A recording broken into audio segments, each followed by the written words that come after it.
एक गांव में गोपाल नाम का एक किसान रहता था। उसके पास 3 गाय थीं। वो हर रोज खेत में काम करने जाता था। उसके घर 2 जुड़वा बेटियों का जन्म हुआ था, जो देखने में बहुत सुंदर थीं, जिसमें से एक का नाम संजना और दूसरी का नाम शिवानी रखा। और वो दोनों बिल्कुल समान थीं। उन्हें उनके माता पिता के अलावा और कोई नहीं पहचान पाता था कि कौन संजना है और कौन शिवानी। निर्मला को उसके घर 2 बेटियों का होना पसंद नहीं था और वो गोपाल के साथ हमेशा झगड़ा करती रहती थी। भगवान ने हमें 2 बेटियां दी, काश हमें 2 बेटे दिए होते। मुझे बेटियां बिल्कुल भी पसंद नहीं हैं। आप ही संभालना अपनी बेटियों को। और बेटा होता तो मुझे रानी बनाकर रखता और मुझे पैसे कमा कर ला कर देता, और ये दोनों तो फ्री का खाएंगी। क्यों बेचारी नन्ही जान को कोसती रहती हो पूरे दिन? इन बेचारियों ने तुम्हारा क्या बिगाड़ा है? बिगाड़ा है? मेरे सपनों पर पानी फेरा है। मुझे बेटा चाहिए था और आ गए ये दोनों। पूरा दिन मेरा सर खा जाती हैं। आप किसी को अपने साथ खेत ले जाओ, मैं दोनों को नहीं संभाल सकती। एक दिन गोपाल की पत्नी को उसके बीमार पिता की खबर पूछने उसके मायके जाना था। सुनते हो, मैं कल संजना को अपने साथ लेकर जाती हूँ। मैं 2 दिन में वापस आ जाऊंगी, ठीक है? हाँ निर्मला, तुम निश्चित होकर जाओ, मैं सब संभाल लूंगा। हाँ, मुझे सब पता है। आप तो यही चाहते हैं ना कि कब मुझसे छुटकारा मिले। तुम्हें तो लगता है कि मैं हमेशा के लिए ही घर से भाग जाऊं, है ना? अरे तुम हर बात का उल्टा मतलब क्यों निकालती हो? अच्छा, तुम्हें ऐसा लगता है तो बस मत जाओ। हाँ, तुम तो यही चाहते हो कि मैं पूरा दिन तुम्हारे और तुम्हारी बेटियों के पीछे लगी रहूं, लेकिन मैं जा रही हूँ, ठीक है? अपना और शिवानी का ध्यान रखना। फिर दूसरे दिन निर्मला सुबह जल्दी उठकर अपने सारे काम निपटा के संजना को लेकर अपने मायके जाती है। आज जल्दी से सब काम निपटा के शिवानी को खाना खिला के तैयार कर देता हूँ और फिर अपनी 3 गायों और शिवानी को लेकर खेत में चारा चराने के लिए लेकर जाता हूँ। खेत में पहुंचने के बाद गोपाल शिवानी को एक पेड़ के नीचे सुला देता है और वो खेत पर काम करने लगता है और वो वहीं बगल में गायों को घास खाने के लिए छोड़ देता है। हाँ, आज बहुत तेज धूप हो रही है। मुझे आज बहुत थकावट सी लग रही है। मैं भी थोड़ा समय के लिए पेड़ के नीचे थोड़ा आराम कर लेता हूँ, फिर आके बाकी का काम कर लूंगा। वहाँ पेड़ के नीचे ठंडी हवा चल रही थी तो गोपाल की आंख लग गई। इतने में शिवानी खेलते खेलते काफी दूर निकल गई। ये पूरा दृश्य एक लोमड़ी देख रही थी। अरे, कितना मूर्ख इंसान है। अपनी छोटी सी बच्ची का इसको बिल्कुल भी ध्यान नहीं है। मैं एक काम करती हूँ, मैं उस बच्ची के पीछे जाती हूँ, नहीं तो उसे इस जंगल में नुकसान पहुँच सकता है। तभी लोमड़ी उस बच्ची को लेने उसके पीछे जाने लगती है और जब वो उसके पास पहुंचती है तो बहुत डर जाती है। उसको दिखा कि उस बच्ची के सामने एक भयानक राक्षस खड़ा है और वो कुछ बोल रहा है। अरे वाह, क्या बात है। आज तो शिकार खुद चलकर मेरे पास आया है, वो भी इतना मजेदार।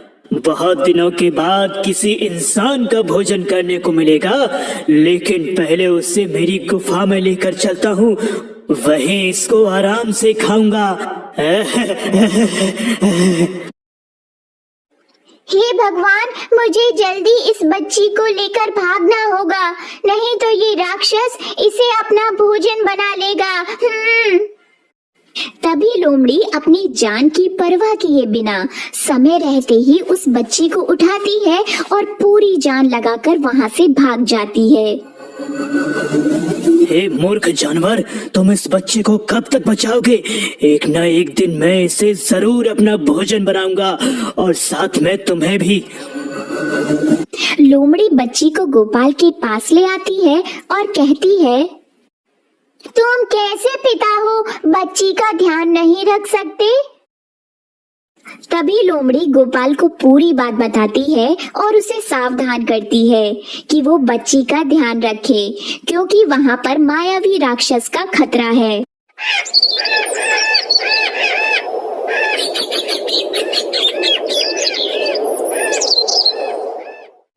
दूसरे दिन सुबह गोपाल शिवानी को लेकर गायों को चारा खिलाने के लिए लेकर गया। थोड़ी देर तक वो बच्ची वहाँ खेल रही थी, लेकिन अचानक जोरों का तूफान आया। तूफान इतना भयानक था कि वहाँ पर कुछ भी नजर नहीं आ रहा था। मुझे कुछ भी दिखाई नहीं देता। शिवानी, तुम कहाँ हो मेरी बच्ची? तुम कहाँ हो? हे भगवान, ये क्या हुआ? उसने अपने हाथों से बच्ची को ढूंढने का प्रयास किया, लेकिन उसे नहीं मिली। तूफान काफी देर तक रहा और जब वो थोड़ा कम हुआ तो गोपाल ने देखा। अरे मेरी बच्ची शिवानी कहाँ गई? और गाय भी नहीं दिख रही। सब कहाँ चले गए? हे भगवान, सबकी रक्षा करना। गोपाल ने घंटों तक आसपास सभी जगह देखा, लेकिन उसे कुछ पता नहीं चला। वो निराश होकर घर वापस आया। उसने देखा तो उसकी सभी गाय वापस आ गई थीं, लेकिन उसकी बेटी शिवानी नहीं थी। भगवान का शुक्र है कि मेरी सभी गाय वापस आ गई। अरे लेकिन शिवानी नहीं है इनके साथ। हे भगवान, मेरी बच्ची जहाँ भी है जल्दी मुझे मिला दे मेरी बच्ची से। पता नहीं कहाँ होगी मेरी बच्ची, किस हालत में होगी। वहीं दूसरी तरफ निर्मला मायके से वापस आ रही थी। तभी उसके मन में एक विचार आया, क्यों न मैं इस संजना को जंगल में ही छोड़ दूं? बड़ी परेशान हो गई हूँ मैं इससे। नहीं नहीं, मैं ऐसा नहीं कर सकती। मैं इतना नहीं गिर सकती। मैं इसकी माँ हूँ आखिरकार। और फिर वो बच्ची को लेकर घर आ जाती है। वो जैसे ही घर पहुंचती है तो देखती है कि घर में गोपाल परेशान बैठा था। क्या हुआ जी, इतने परेशान क्यों हो? कुछ बताते क्यों नहीं? गोपाल रोते हुए निर्मला को सब बताता है। ये सुनकर निर्मला रोने जैसी हो गई। अगर मैं संजना को रास्ते में छोड़ आती तो अनर्थ हो जाता। आप रोइए मत, जो होना था वो हो गया, अब रोने से क्या फायदा। निर्मला को तो जैसे शिवानी के खोने का थोड़ा भी दुख नहीं था, लेकिन गोपाल ने कई महीनों तक शिवानी को ढूंढा, लेकिन कुछ पता नहीं चला। यहाँ तक कि उसने आसपास के सभी गांवों में जाकर ढूंढा, लेकिन उसके हाथ निराशा ही लगी। दूसरी तरफ लोमड़ी शिवानी को अपने साथ लिए कहीं दूर निकल गई। क्या करूं, कुछ समझ नहीं आता। इस बच्ची का घर कहाँ है? वापस जाने का रास्ता नहीं मिल रहा है, और ये छोटी सी बच्ची को मैं कैसे संभालूं? लोमड़ी बहुत निराश हो गई थी। वो एक सुरक्षित जगह पर शिवानी को लेकर गई और उसके साथ वहीं रहने लगी। पास में ही एक बड़ा नगर था। उस नगर का राजा बहुत दयालु और उदार था, लेकिन उनके पास कोई संतान नहीं थी। उनकी पत्नी रानी लोगों की बातें सुनकर थक गई थी कि उन्हें कोई संतान नहीं है। एक दिन, महाराज जी, आखिर कब तक हम ऐसे निसंतान रहेंगे? क्या हम कोई बच्चा गोद नहीं ले सकते? आप आज ही किसी बच्चे को गोद लेने के बारे में सोचिए, ताकि हम लोगों के तानों से मुक्त हो जाएं। तुम ठीक कहती हो भाग्यवान, मैं आज ही जाता हूँ, और जब तक मैं कोई बच्चा गोद लेने के लिए ढूंढ नहीं लूंगा तब तक वापस घर नहीं आऊंगा। तब तक आप महल और राज्य का ध्यान रखना। महाराज जी, लेकिन आप भी अपना ख्याल रखिएगा। आप निश्चिंत रहिए महारानी, मैं जल्दी वापस आऊंगा। और राजा अपनी पत्नी को दिया हुआ वचन पूरा करने के लिए बच्चे की खोज में काफी दूर निकल गए। अचानक उन्होंने देखा कि एक सुनसान जगह पर एक बच्चे के रोने की आवाज आ रही थी। अरे, इस निर्जन जगह पर बच्चे की आवाज, कौन होगा यहाँ पर? राजा जिस तरफ से बच्चे के रोने की आवाज आ रही थी उसी दिशा में आगे बढ़े। थोड़ी देर बाद वो उस जगह पर आ पहुंचे और वहां का नजारा देखकर वो आश्चर्यचकित रह गए। उन्होंने देखा कि एक लोमड़ी छोटे बच्चे को दूध पिला रही थी। जैसे ही राजा उसके पास गए, अरे लोमड़ी, आप कौन हैं और आप इस निर्जन जगह पर इस बच्ची के साथ क्यों रो रही हैं? राजा जी की बातें सुनकर लोमड़ी को लगा कि ये एक अच्छा इंसान है। लोमड़ी ने राजा को सब बताया कि तूफान की वजह से वो दोनों अपने घर से बिछड़ गए हैं और उनको घर जाने का रास्ता नहीं पता है। फिर उसने राजा से पूछा, लेकिन आप कौन हैं? राजा ने लोमड़ी को अपने बारे में सब बताया और फिर बोले, हे लोमड़ी, अगर आप स्वीकृति दो तो मैं इस बच्ची और आपको अपने साथ अपने महल में ले जाना चाहता हूँ। मैं इस बच्ची को मेरी पुत्री की तरह रखूंगा और इसे राजकुमारी बनाऊंगा। मैं आपको भी उसके साथ अपने महल में पूरे सम्मान के साथ रखूंगा।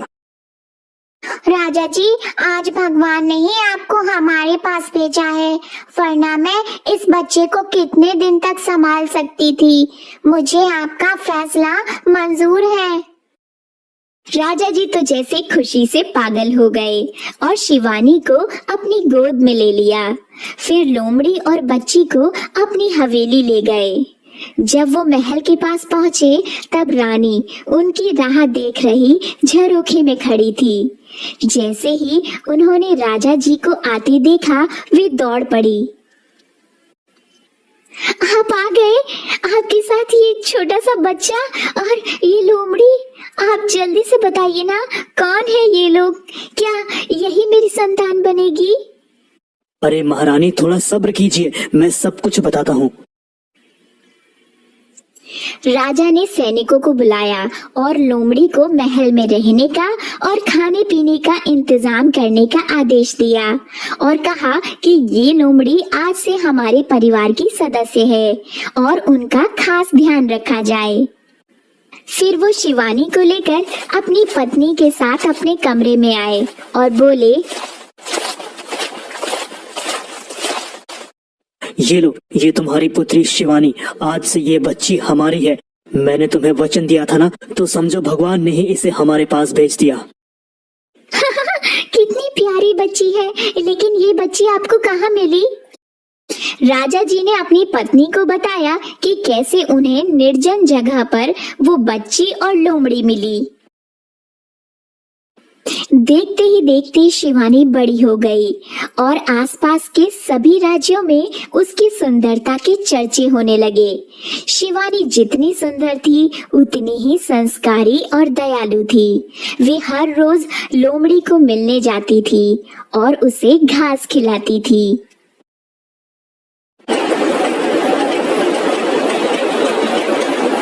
अरे हमारी राजकुमारी कितनी संस्कारी है। वह अपने माता पिता के साथ पूरे राज्य के बारे में सोचती है। हाँ भाई, सही बात है। बच्ची हर हफ्ते राज्य की सैर करने जाती है और सबका हाल चाल पूछती है। किसी को कोई भी तकलीफ हो तो तुरंत उनकी मदद भी करती है। हम नसीब वाले हैं कि हमें ऐसी राजकुमारी मिली। ये लो, आज मैं आपके लिए खास लड्डू लेकर आई हूँ। जीती रहो मेरी बच्ची, तुम मेरा कितना ख्याल रखती हो। भगवान तुम्हें संसार की सारी खुशियाँ दे। ऐसा बोलकर लोमड़ी सोच में पड़ गई।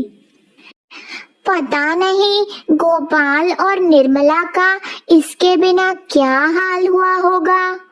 संजना भी इतनी बड़ी हो गई होगी।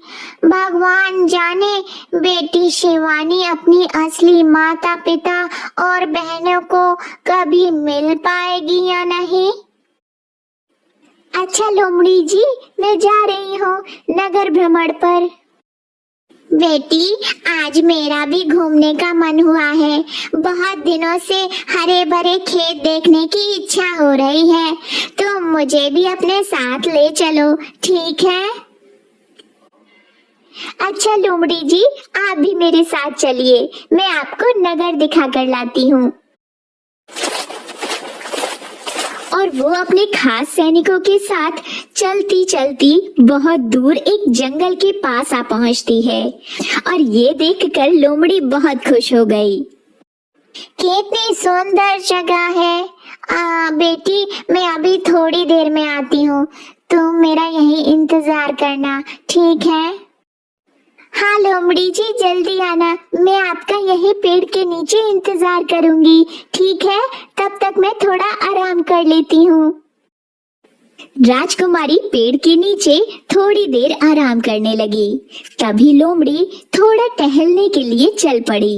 अरे आज मेरी शिवानी होती तो वो बिल्कुल संजना जितनी होती।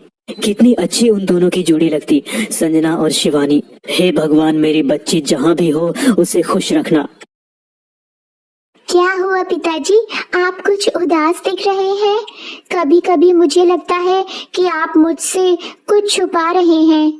बोलिए पिताजी। नहीं बेटी, ऐसा कुछ नहीं है, बस ऐसे ही खेत के काम से परेशान था। संजना जब भी ऐसा सवाल करती, गोपाल खेत का काम बताकर टाल देता था। गोपाल ने संजना को कभी नहीं बताया कि उसकी कोई जुड़वा बहन भी थी।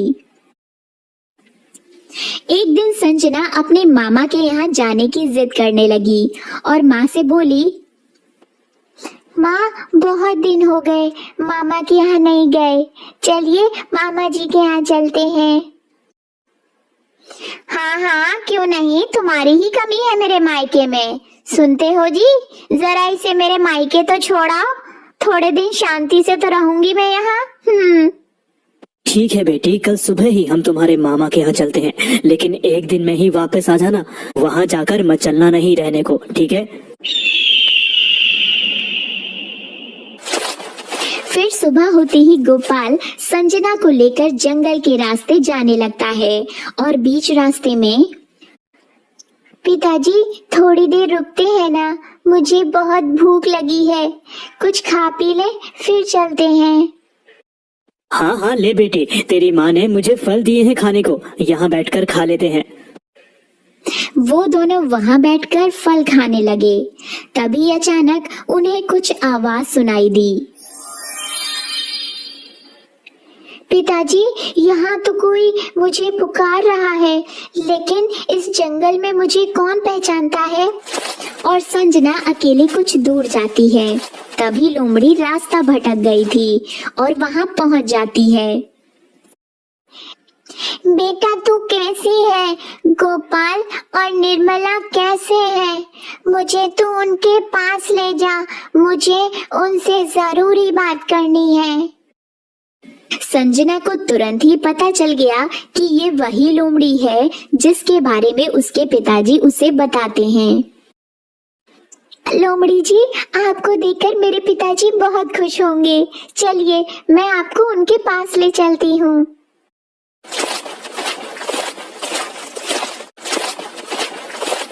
पिताजी देखिए, मैं किसे लेकर आई हूँ। फिर लोमड़ी ने गोपाल को सारी बात बताई और कहा कि शिवानी जिंदा है और वो अभी एक बहुत बड़े राज्य की राजकुमारी बन गई है। क्या तुम सच कह रही हो लोमड़ी? मेरी बच्ची जिंदा है? क्या तुम मुझे मेरी बच्ची से मिला सकते हो? हाँ चलो, मैं आप सबको लेने आई हूँ। सुनो निर्मला, हमारी शिवानी जिंदा है। बेटी, तुम्हारी जुड़वा बहन जिंदा है। वह एक बड़े राज्य की राजकुमारी बन गई है। देखो, तुम हर रोज अपनी बेटियों को कोसती थी, आज देखो वह राजकुमारी बन गई है। उसने आज हमारे भाग्य भी खोल दिए हैं। आप सही कह रहे थे जी, मेरी सोच गलत थी। आज मेरी आंखें खुल गई हैं। हमें लड़की और लड़के में भेदभाव नहीं करना चाहिए। बेटा संजना, मुझे माफ कर दे, मैंने तेरे साथ भी बहुत बुरा व्यवहार किया। फिर वो संजना को गले लगा लेती है।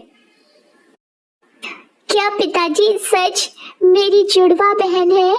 अब पता चला, आप मुझे देखकर जब उदास होते थे तब आप मेरी बहन शिवानी को याद करते थे। पिताजी, मुझे भी मेरी बहन से मिलना है, आप मुझे भी अपने साथ ले चलेंगे ना? हाँ जरूर, हम सब एक साथ चलेंगे अपनी शिवानी को मिलने के लिए। चलो लोमड़ी, तुम हम सबको हमारी बेटी के पास ले चलो। वहाँ शिवानी काफी देर तक लोमड़ी की राह देखकर उसे आसपास ढूंढने लगी। अरे ये लोमड़ी जी कहाँ चली गई? रात होने को आई, लगता है वो शायद वापस घर चली गई होंगी। मैं जाकर पता लगाती हूँ।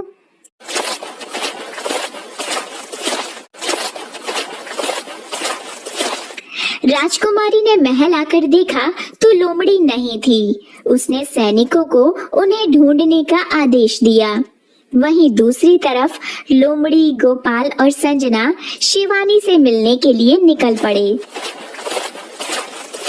रास्ते में वो लोग जंगल से गुजर रहे होते हैं तो थोड़ी देर आराम करने के लिए रुकते हैं। संजना अपने माता पिता के पास आराम करने लगती है और सभी को नींद लग जाती है।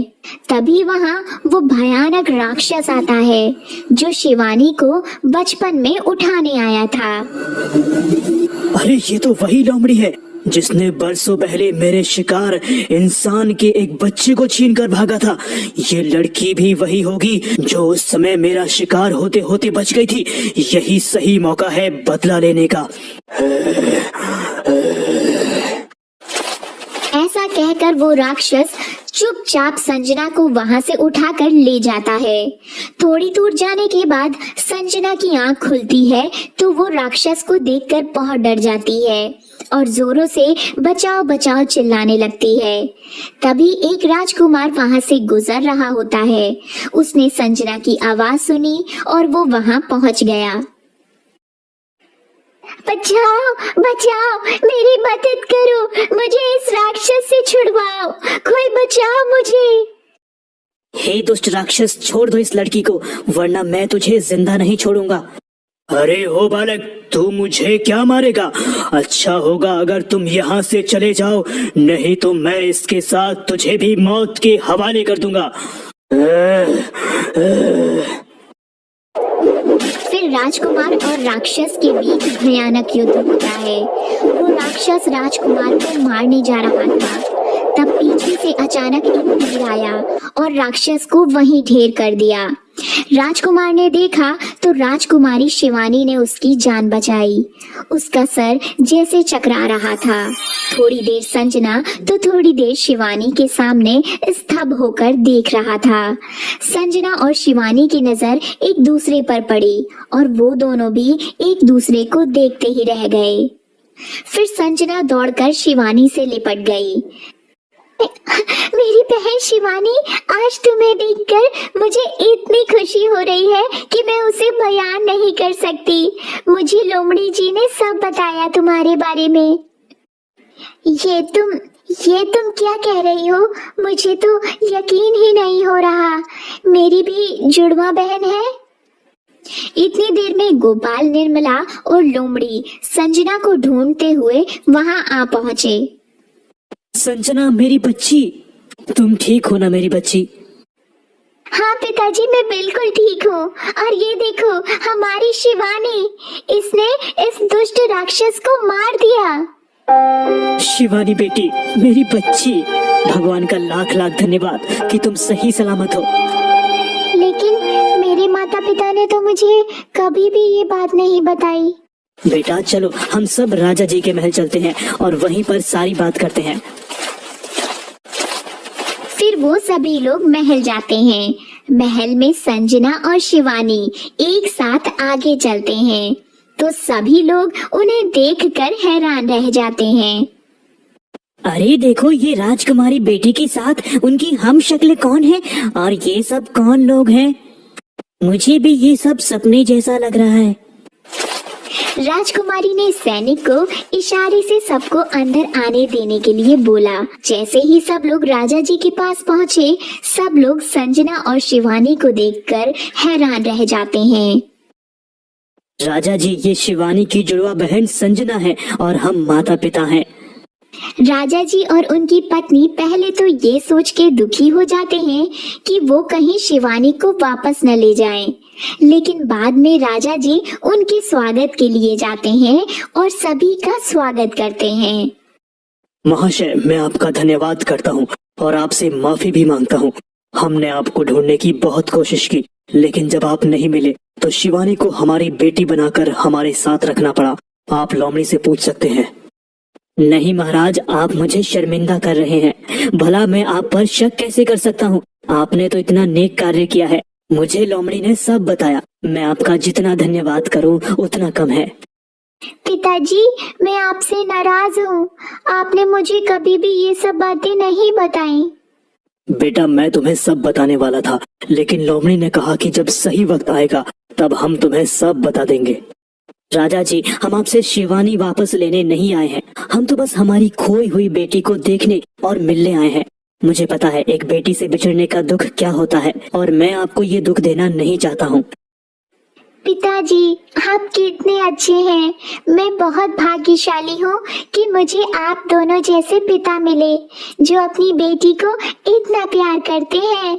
पिताजी, क्या हम इन सबको अपनी हवेली में रहने दें तो कितना अच्छा होगा।